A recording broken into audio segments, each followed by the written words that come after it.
पूरा जो मामला है वो अभी और ज़्यादा खिंच सकता है, लेकिन देखना होगा कि इस युद्ध की आगे क्या परिणाम निकल कर सामने आते हैं। चलिए आगे बढ़ते हैं। रामपुर से खबर है जहां पर सोनम केस पार्ट 2 सामने आया है। दुल्हन के प्रेमी ने दूल्हे का मर्डर कर दिया। निकाह से एक दिन पहले ही दूल्हे की हत्या कर दी गई और इस हत्याकांड के बाद से हड़कंप मचा हुआ है। रामपुर से खबर है जहां पर सोनम जैसा ही एक मामला सामने आया है। इसको सोनम पार्ट 2 भी कह सकते हैं। सोनम के बाद अब गुलफशा का कांड खुल गया है। पुलिस ने 2 आरोपियों को गिरफ्तार किया है।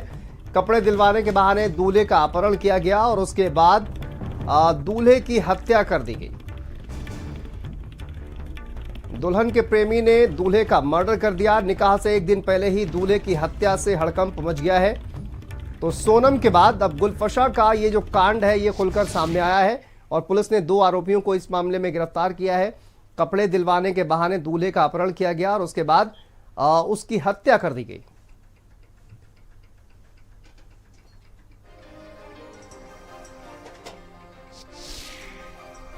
मुझे सद्दाम धमकी देता था और ये कहता था कि हमें मुझसे शादी कर ले, तेरे माँ बाप ने तो काले के साथ कर दी। मैंने उससे मना करा तो उसने कहा कि ये बात अगर तूने किसी को बताई तो मैं तेरे माँ बाप को मारूंगा, तुझे मारूंगा सबसे पहले। तो सर मैंने कुछ नहीं कहा।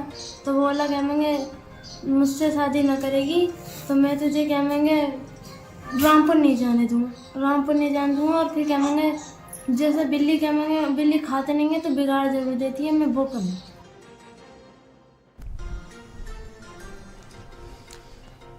तो रामपुर से ये खबर सामने आ रही है जहां पर दुल्हन के प्रेमी ने दूल्हे का मर्डर कर दिया। शादी से एक दिन पहले ही दूल्हे का मर्डर करवाया गया। रामपुर से ये खबर सामने आ रही है और देखिए सोनम जैसा ये पूरा मामला सामने आया है जहां पर शादी से निकाह से एक दिन पहले ही दूल्हे का मर्डर करवा दिया गया।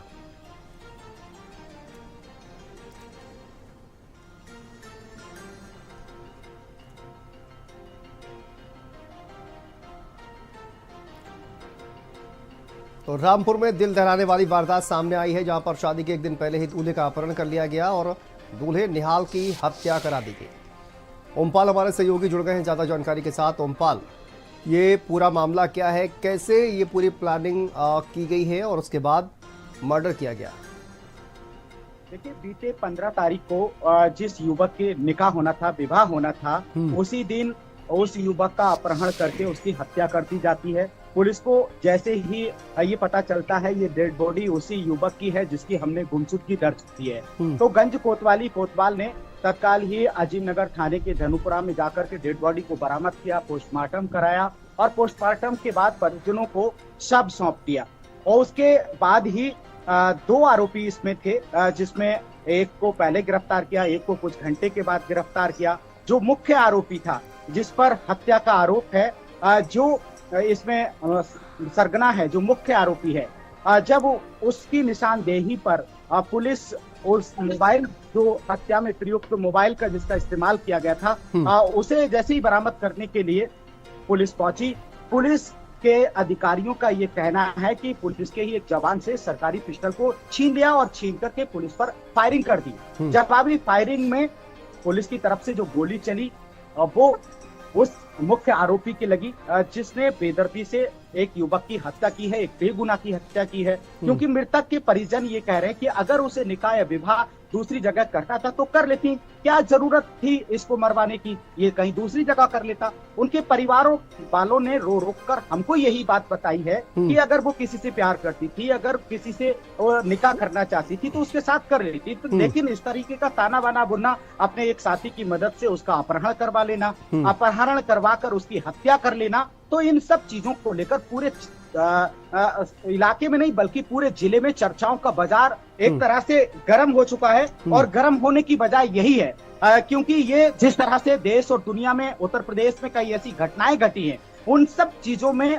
आज रामपुर की घटना भी चर्चाओं में है कि अगर उसको निकाह तो क्या आरोपी जो दुल्हन है, जो लड़की है, क्या उसको भी गिरफ्तार किया गया है? उससे पूछताछ में क्या कुछ निकलकर सामने आया है? किया गया है। चलिए वापस आते हैं आपके पास। बड़ी खबर है, रामपुर से हत्यारोपी से गंज थाने की पुलिस के बीच मुठभेड़ हो गई है। पिस्टल छीनकर आरोपी ने पुलिस पर फायर किया। रामपुर मामले में यह खबर देखिए सामने आ रही है। जवाबी कार्रवाई में आरोपी घायल हुआ है, जिला अस्पताल में उसको भर्ती कराया गया है और युवक की हत्या का मुख्य आरोपी है सद्दाम। और इस मुख्य आरोपी के साथ पुलिस की मुठभेड़ गंज कोतवाली क्षेत्र के केसरपुर की पुलिया की घटना है। हत्यारोपी से गंज थाने की पुलिस की मुठभेड़ हुई है। रामपुर से खबर है, पिस्टल छीनकर आरोपी ने पुलिस पर फायर किया और इसके बाद जवाबी कार्रवाई की गई है और इसमें आरोपी घायल हुआ है, जिसको जिला अस्पताल में भर्ती कराया गया।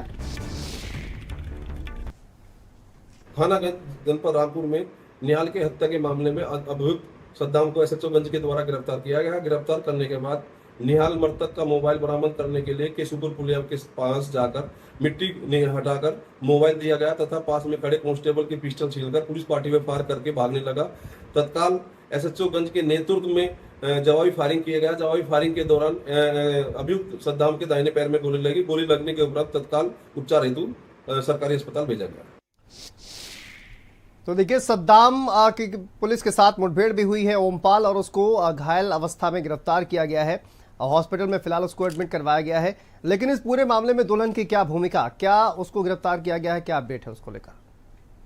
के अधिकारियों का ये कहना है कि इस मामले में हमारी विस्तृत जांच चल रही है। कल ही जब एक के बाद दोनों आरोपियों की गिरफ्तारी हुई, क्योंकि इसमें 2 लोगों को पुलिस गिरफ्तार कर चुकी है, तो अपर पुलिस अधीक्षक ने ये बात मीडिया को बताई थी कि क्योंकि महिला संबंधी कोई भी मामले होते तो बड़ी गंभीरता से लिया जाता है। आरोप जो लग रहे हैं उन्हीं सब चीजों को लेकर जो लड़का पक्ष के लोग हैं, मृतक पक्ष के लोग हैं, उन्होंने लड़की पर आरोप लगाया कि इसी ने मरवाया है। लेकिन पुलिस के अधिकारी बता रहे हैं कि इस पूरे मामले में हम जांच कर लें और जांच में जो तथ्य सामने आते हैं, जो चीजें सामने आती हैं, क्योंकि मोबाइल भी इसीलिए बरामद किया गया था कि मोबाइल से बहुत सारे क्लू मिलेंगे। क्या बात हुई थी, कौन सी बात हुई थी, कि कहा यह भी जा रहा है ना कि उसी लड़की से नंबर लिया गया था और नंबर लेने के बाद उसको फोन मिलाया गया था मृतक को कि हम लड़की के पक्ष के लोग हैं और हम तुमको जो दूल्हे का एक सेहरा और बहुत सारे ऐसे कपड़े, शेरवानी वगैरह, हम तुम्हारा नाप दिलवाने जाएंगे, हम तुमको कपड़ा दिलवा देंगे। तो आप सोचिए, वो मृतक उनकी बातों में आ गया, उसे पता भी नहीं था कि मेरे साथ इस तरह की साजिश रची जा रही है, मेरे लिए इस तरह से मेरी मौत का ताना बाना बुना जा रहा है, उसे नहीं पता था। और यही वजह थी, वो उनकी बातों में आकर उनकी बाइक पर बैठकर चला गया और उसके बाद उसके साथ वो हुआ जो किसी ने सोचा नहीं था। सोचिए, जिस कपड़े को लेकर वो कफन में लिपट गया, क्योंकि उसे तो उम्मीद थी मैं शेरवानी पहनूंगा, दुल्हन को लाऊंगा, दूल्हा बनूंगा, उसके सारे ख्वाब ही नहीं बल्कि वो पूरी तरह से चकनाचूर हो गया, खत्म हो गया और वो अपने मंसूबों में कामयाब हो गए। जहां तक लड़की का सवाल है, तो अभी मैंने लड़की को भी सुना है। लड़की का आरोप यही है कि वो एक बात, मैं तो उसे भैया समझती थी, ऐसा कुछ नहीं है, लेकिन कहने को तो कोई कुछ भी कह देगा। लेकिन पुलिस के अधिकारियों का ये मानना है, मामला लड़की का नाम आ रहा है तो हम जब तक उसमें जांच न कर लें, जांच में साक्ष्य सबूत न आ जाए, और जैसे ही साक्ष्य सबूत हमको मिलते हैं, लड़की की भी गिरफ्तारी की जाएगी और जो सजा उनको मिलेगी वो सजा इनको भी मिलेगी। क्योंकि बिल्कुल, देखिए, जांच में मामला सामने आएगा और जो भी आरोपी होगा उसके खिलाफ कार्रवाई निश्चित तौर पर की जाएगी। बहुत शुक्रिया आपका इस तमाम जानकारी अपडेट के लिए। चलिए आगे बढ़ते हैं। एक और बड़ी खबर, नागपुर में विमान की इमरजेंसी लैंडिंग कराई गई है। इंडिगो विमान की नागपुर में इमरजेंसी लैंडिंग कराई गई है। बड़ी खबर ये सामने आ रही है, नागपुर में विमान की इमरजेंसी लैंडिंग कराई गई है। कोच्चि से दिल्ली जा रहे विमान में बम की खबर और बम की सूचना के बाद नागपुर में विमान को उतारा गया। कोच्चि से दिल्ली जा रहे विमान में बम की खबर के बाद विमान को नागपुर में उतारा गया है। बड़ी खबर सामने आ रही है। अब देखिए, बम की सूचना दी गई, जिसके बाद विमान को नागपुर में इमरजेंसी लैंडिंग उसकी कराई गई है। इंडिगो विमान की नागपुर में इमरजेंसी लैंडिंग, बम की सूचना के बाद इंडिगो विमान की नागपुर में इमरजेंसी लैंडिंग कराई है। कोच्चि से दिल्ली ये विमान जा रहा था। बम की सूचना के बाद नागपुर में विमान को उतारा गया।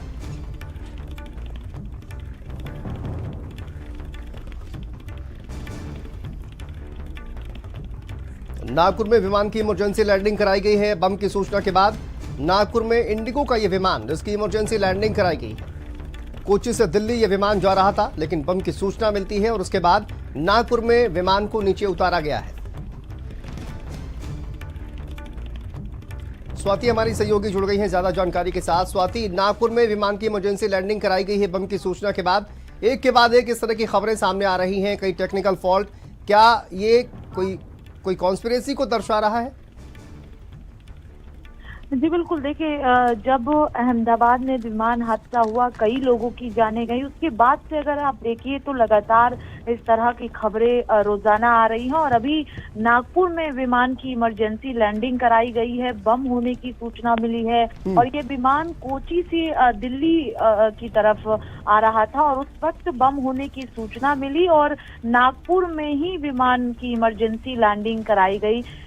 और जिस तरह से लगातार इस तरह की खबरें आ रही हैं, अपने आप में कई तरह के सवाल भी उठ रहे, क्योंकि आज भी सुबह देखिए आप तो इस विमान की जो है उसमें टेक्निकल जो है फॉल्ट सामने आया था, जिसके बाद पायलट द्वारा सूचना दी गई थी। अब नागपुर से ये खबर आई है कि विमान की इमरजेंसी लैंडिंग कराई गई है और अभी हाल में ही आपने देखा कि बैठक, खास तौर पर जिस तरह से विमान हादसे हो रहे हैं, विमान को लेकर जिस तरह से खबरें आ रही हैं, उसके बाद बैठक खुद दिल्ली में हुई थी और आगे इस तरह की जो है वो हादसे ना हो उसको लेकर मंथन किया गया है। और ये जो सूचना लगातार आ रही है, इसको लेकर कई तरह के सवाल उठ रहे हैं, लेकिन इस वक्त जो खबर आ रही है कि नागपुर में इमरजेंसी लैंडिंग विमान की गई है, सभी यात्री सुरक्षित है। बम होने की जैसे सूचना मिली वैसे ही इमरजेंसी लैंडिंग कराई गई है।